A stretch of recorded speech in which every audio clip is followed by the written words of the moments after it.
And now we're going to come down here to tip number 2. Now, whenever you make a cake, you always want to use room temperature butter. If you use cold butter, you're going to have a really lumpy batter, and that's what causes those like bubbles in cake batter. But whoever has room temperature butter sitting around, I never do.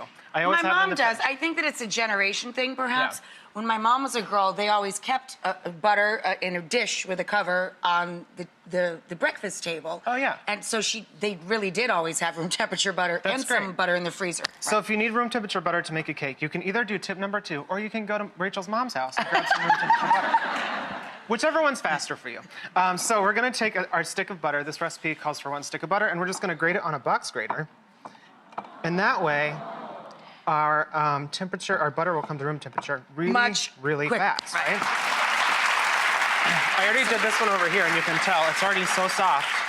It's beautiful, yeah. And literally, we just did this right during the break, and it's room temperature. Yeah.